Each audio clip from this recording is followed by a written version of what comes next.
Well, good morning and welcome. Perhaps good afternoon or good evening, depending on where and when you are watching this. But welcome. Today is the 80th episode of Parents Doing It Live. And I am so in awe of the fact that we have been here and doing this for 80 different separate days. What you may know about the history of Parents Doing It Live is that it started when the pandemic started back in March of 2020. And I did it for the first several weeks, 7 days a week. And then we've been doing it 5 days a week. And I can't believe that we've hit number 80. So today we're going to do something a little bit different than our normal day. I thought that perhaps I would tell you how I became a behaviorist, because sometimes knowing a little bit about where all of the stories come from can help move forward. So I hope that is interesting and also beneficial and helpful to you, because there's always hidden stories in there. But first, before we do our story, we have to say good morning. Joe and Jen are already on it. Thank you, Joe. He says, congrats on hitting number 80. If you are here for the very, very first time, put in a 1 so we can say welcome. If you are returning, put in a 3 so we can say welcome back. It is delightful to have been building community, to have been building connection when we have had to be physically distant to be socially connected. So this has been such a wonderful, amazing space for me, hopefully for you as well. Now, the second thing we do before we dive into my story of how I became a behaviorist is, how are you? What in the past 24 hours is working for you? What is good in your life? What is happening in your house that you want to keep going? Now, yesterday we had a couple people on who are our regulars who are not having an easy time of it. And I'm wondering if today is going to be a little bit easier. Jen, I see that you're here. I hope that maybe yesterday was a little bit of a better day and you will have an easier time coming up with what is working for you. Good morning, Sarah. Welcome. So, what's working for you? For me, quite literally underneath my camera right now, I have a 2,000-piece puzzle. Working on that is absolutely working for me. Last night, I watched my first Marvel movie. I know that has been a thing during quarantine, that everyone is watching all of the Marvel movies. I watched the very first one. I watched Iron Man, which can't believe that I have to admit I've never seen any of them, but I've never seen any of them. So I started last night. I'm very excited. It was great. It was awesome. Good morning to my parents. Good morning, Matt. Jennifer says, the kids will be going to my parents tomorrow. That is working for me. Wow, Jen, I kind of wonder how long they're going to be at your parents. Do you have is it a couple hours to yourself, a day to yourself, a few days to yourself? What's happening? Very excited for you. I'm glad that is working for you and that you found a way to get a break. And I'm also sure that your parents are very excited to be spending some time with them. My parents say they cleaned out a block drain. That's got to be my dad. Sarah says, nor have I. You haven't seen any of the Marvel movies either. I mean, it's a thing. So Iron Man is really good. We'll see what happens next. I'm going to see if I can get through a couple of them this summer, because it seems when it's really hot outside, especially in New York City, staying inside and watching a movie can be a very good activity, especially in the middle of the sunshiny day. So with that, the full work day. Oh, Jen's kids are going to her parents for the full work day. Wow. Matt says Iron Man rocks. Yes, I now know this. I do believe there are a few more Iron Mans for me to see before I have the full story, but I'm very excited about that. The other thing that is absolutely working for me is air conditioning. It's getting real hot in New York City, and I am so glad that I have a good air conditioner that is keeping me nice and cool. I did turn it off while I did the videos for you, because otherwise that loudness in the background makes it much harder to hear. So that's what's working for me. You keep putting on what's working for you in the chat so that you can be reminded of what is actually working for you in your home, even when you don't think there is. Remember, way back, I used to say if your kids had eaten something in the past 24 hours, had slept some amount in the past 24 hours, and you are all still there and healthy, that is a win. So if you have to go back to that, go for it. Sarah says, nothing special going on here, just regular farm work and trying to avoid the media. I think those are wins. Avoiding the media absolutely is a really, really good plan, right? It's important to touch in enough so that you know what's happening in the world, but being able to step back and do some work. Sarah, picturing like hands in the dirt, seems so delicious right now. So good. So enjoy that farm work. I hope that your kids are helping and having fun with that, because I picture your kids kind of outside getting dirty in the most fantastic of ways. Jennifer says the Marvel movies get better and better. Don't get sidetracked by the Thor movies. The first two weren't great, but the third one is the best. Okay, good to know. There's a whole list of the order to watch them in, and so I'm just going down the list. So we'll see how far I get. Joe says, we are still happy and healthy and the kids have eaten and slept. Yes, Whitney! Good job, Joe. I love that everyone is still healthy. It's a huge deal right now. It still is. So today, we are doing a little bit different than our normal tips and strategies and stories. Hang on, Sarah just said running naked through the sprinkler. That is her kids. I don't think that's her as the mom, but maybe. I mean, you are on a farm, so there might be privacy. I am all for, as long as you can do it with respect to everyone else, go for it.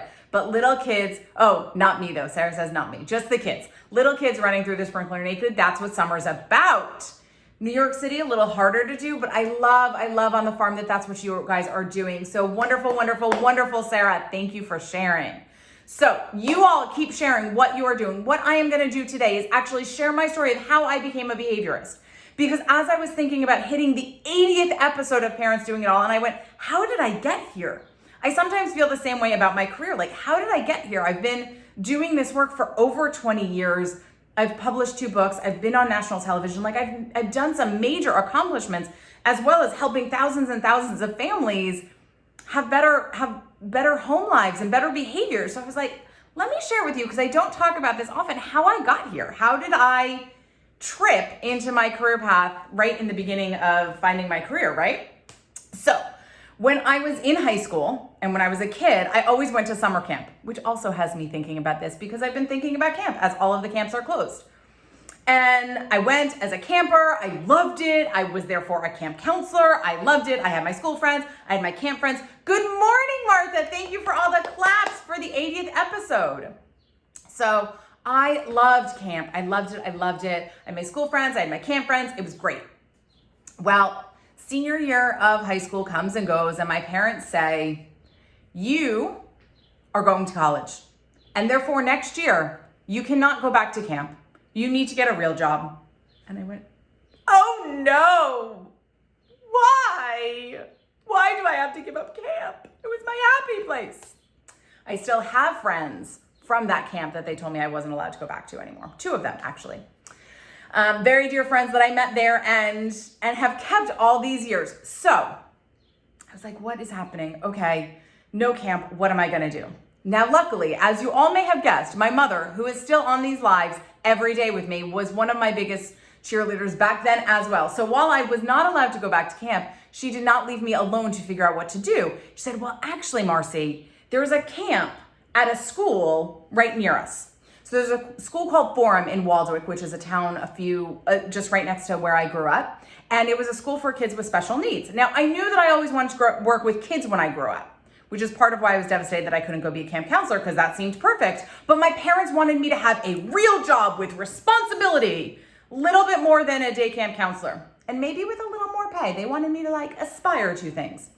And so we knew the speech pathologist at this school, so I went and I interviewed, and she said, you'd be great. You can be a camp counselor here, which I think is the funniest thing ever, that even though I was told I could not be a camp counselor, I became a camp counselor, but at a school, and a school for kids with special needs, so there was a little twist to it. It wasn't just hanging out with my friends. So summer comes, first day, I have to be at camp at 7:30 in the morning. Now, if you know me well, which I know, Parents Doing It Live, 8:30 a.m. gives a very different story. I am not a morning person.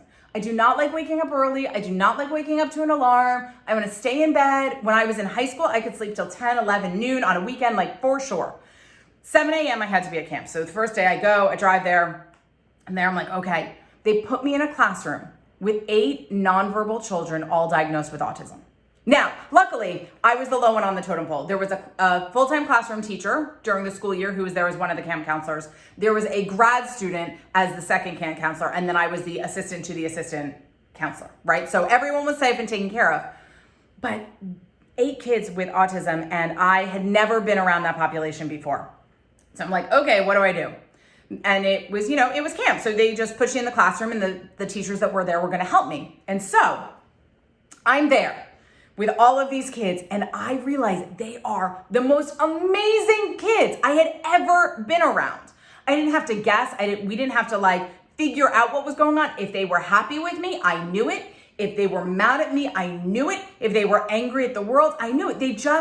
They were so expressive, even though they didn't have any words. They were so affectionate, even though they didn't have any words. And I found myself jumping out of bed and running to work every day. And I knew, I am onto something. And so after camp finished and I went back to college, I went to the George Washington University, where some of you who are watching went with me. And I went down to the psych department because I was a psych major, and I said, how do I work with kids with autism? And on the bulletin board, there was a post-it that said, come work with my child with autism. We'll train you. And I said, let's do that. And so I did. I called them up and I went and they did a weekend training in applied behavior analysis, which is an ABA. It's called ABA for short. And it is a system that has been proven to work with teaching kids with autism. It is still used very widely today. And Jen put in hail to the buff and blue. She also went to GW. And so every week, I think twice a week, I would go to this family out in Maryland. I would take the metro out there, and I would work with their son, who was 3 at the time, with autism. And they gave us this weekend course. Princeton, they have a big autism center, and they came down and trained us. And every 2 or 3 months, they would come down and review the programs and teach us more. And when I was sitting in those trainings, I kept going, that makes so much sense. That's so logical. I get it.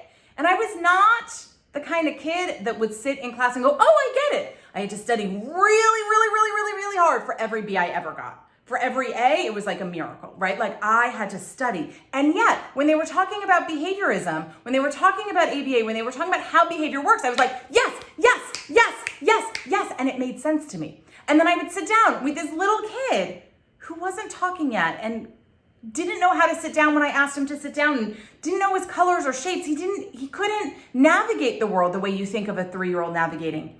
And I could sit down with him for a few hours or run around with him for a few hours. And at the end of it, I knew that I taught him something. At the end of it, I was like, I could look at the work that I'd done. I could look at the lesson plans, which in the world of ABA is a program book. And I could go, we worked on what colors. We worked on teaching him red and blue. And I taught him how to wave so he could say hi to friends, even though he wasn't verbal yet. And it was the most amazing thing I ever experienced, because I felt so accomplished at what I had done that day. I knew what I had taught this child, and I got to spend my day with a kiddo, and it all was making sense to me. And that is probably when I realized that this is what I needed to do with my life, that this is what I wanted to continue to do.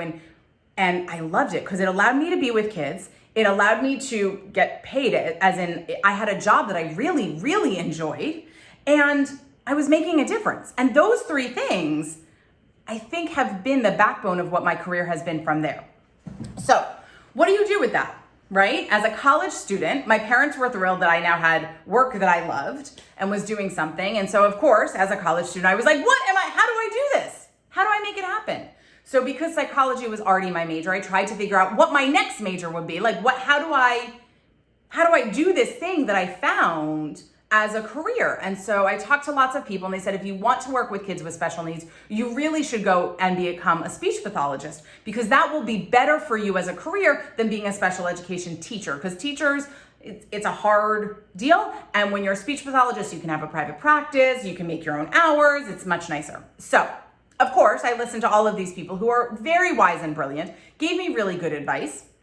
And in college, I double majored in psychology and speech pathology because I wanted to work with kids with special needs, specifically at that time with autism. Now, I then get to the end of my senior year, or somewhere in the middle of my senior year, because then I applied to grad schools, thinking, hey, if I really want to do this for my life, I need more education. But what I also realized is that I did not want to be a speech pathologist. What I realized was this behavioral work that I was doing with kids was actually what I loved. It made sense to me. It felt good to me. And therefore, I was going to have to become a teacher. And so I did. That's exactly what I did. And I thought, I was able to find client after client just from word of mouth in DC of working with different families. This family knew that family, so they would pass my name along, right? I could do that chain. But I also realized that if I was going to be doing this for my career, I needed more than a weekend training in how to do it. And so very thankfully, I liked going to school, even though it was hard for me. And I decided straight from my undergrad, I would go to grad school. So I applied to all sorts of education programs. And I got into many of them, which makes me very proud, because that is one of those things that I can always look back on and go, I am smart. Schools wanted me, because sometimes I don't feel smart, and therefore I need that proof to look at.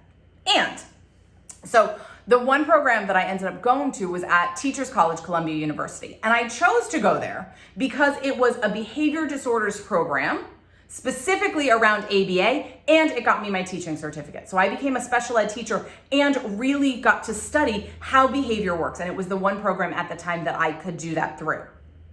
And so I got to learn the depth, really kind of all of the details of how behavior works and how to change it so that I could confidently walk into somebody's home, walk into a classroom and try to change behavior. Because to me, being competent at what I was doing was so important, was so powerful. And after getting my master's, I knew that I had a solid start. And I knew it was a start. It wasn't the end all be all, right? One master's is not going to teach me everything I need to know. And certainly there was real life practicality that I needed, but it was an amazing start to it.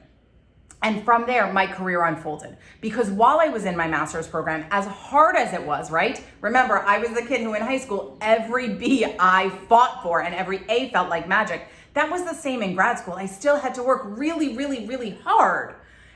And the behavior pieces made sense to me. So I knew that I could just keep walking that forward. And so that's exactly what I did since then, since that very first camp with 8 kids with autism, and then learning about behaviorism and being in ABA programs to getting my master's in behaviorism, I realized that the concepts of behavior are how I think, are how I see the world.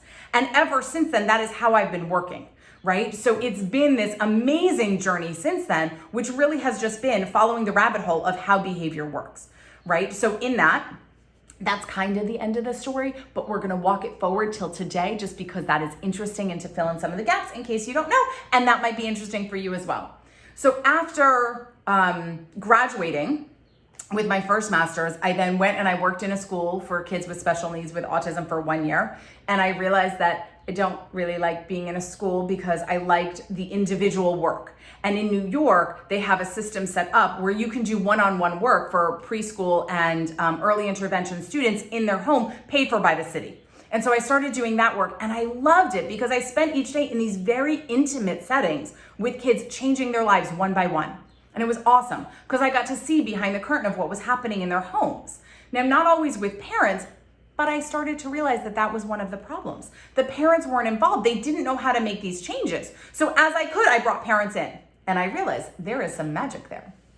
Now, while I am doing that, I also become supervisor of an agency who provides this home therapy to kids. I was working in homes and supervising the agency. Granted, I only saw 1 or 2 kids at a time then because there were only so many hours in a day, but it was great. And I realized that breakdown between the parents and the teachers, because we didn't know how to teach the parents and the parents didn't know to come into our sessions because it was kind of like school. So we paused. And I said, I need to do something about this. And I went back to get my doctorate because I wanted to build bridges between parents and teachers. And guess what? That's what I did my dissertation on. And it was amazing. And I found that if we give teachers a little bit of training about how to talk to parents well, but how to understand behaviors, then we have a rocking game.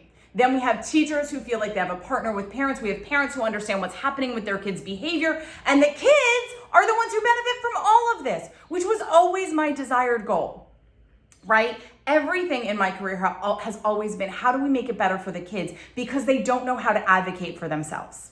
So I go back, I get my doctorate, and then I really step out of that and put my private practice into full swing, because by then I've been in New York for many years, 7 or 8 years at that point, which felt like a lot.